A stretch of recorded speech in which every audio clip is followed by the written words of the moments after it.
Find the simple interest earned on 12,000 pesos, 5% per annum for 3 years. Ano ang formula ng simple interest? Simple lang muna yung isama natin dito.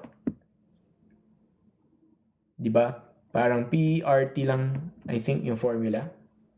So, yung P, ito yung mismong amount, which is 12,000. What is a rate? When you say rate, 5%. Pero yung 5%, i-convert natin into, so magiging 0.05. And then T is in years, which is 3. Remember yung mga units dapat yan. Yung currency, yung rate, saka years. Yung years na to, yan. Kung hindi siya naka-years, then convert mo lang ano yung years equivalent. So, pag minultiply natin yan, anong sagot niyan? Magkakaroon ka ng 1,800. Okay? Oh, times nyo lang yan, mano-mano. Again, walang calculator sa entrance test, so kayo mag-calculate. Okay? Clear. Next, I think last 2 questions for today. Then we're done.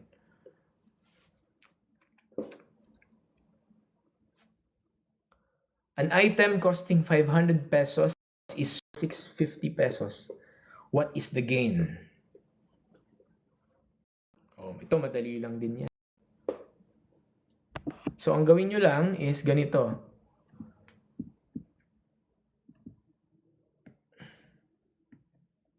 Kung ang gawin nyo lang yung new price over yung old lang times 100. Yan yung formula nyo lang.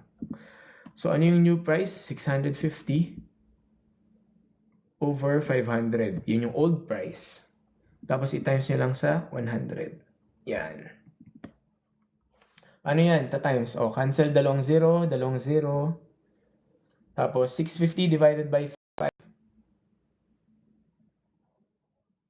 Ano yan? 1. Magiging 30.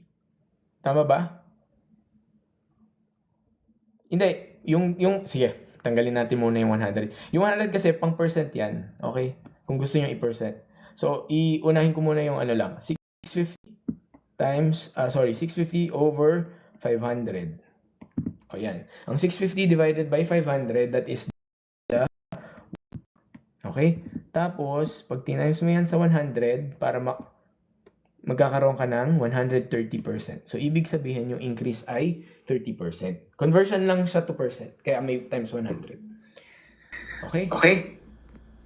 So, for this part, the explanation is recorded audio dahil naglalag yung video. Okay, so an item price at 2,500 pesos is marked down by 20%, and afterwards, a 10% service charge is added based on the discounted price. What is the final amount? So, ang formula natin again, magsisimula tayo sa original, plus or minus change, and then ang resulting is yung new. So, dun sa first statement, ang original price is the 2,500 pesos. Kaya naman, isusulat natin yung 2,500 and then mark down, kaya minus. Mark down by 20%. Yung 20% kapag kinonvert sa decimal, that is 0.2. And then kukunin natin yung 20% nung original price, which is 2,500. Kaya nagkaroon ka ng 0.2 times 2,500.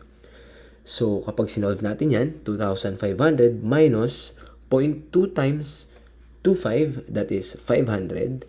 So, magkakaroon ka ng 2,500 minus 500, which is 2,000. Okay, next is yung 2,000. Ito naman yung magiging starting point mo as you read doon sa second statement. Afterwards, a 10% service charge is added. So, yung 2,000, ito yung starting point. Diba? Diyan sa baba, 2,000. Then, plus, kasi nga, 10% service charge is added. And then, 10% kapag kinonvert sa decimal, that's 0.1. And then 10% ng 10% nung kinonsider mong original, which is 2,000. Kaya nagkaroon ka ng 0.1 times 2,000. And then doing the math, 2,000 plus 0.1 times 2,000.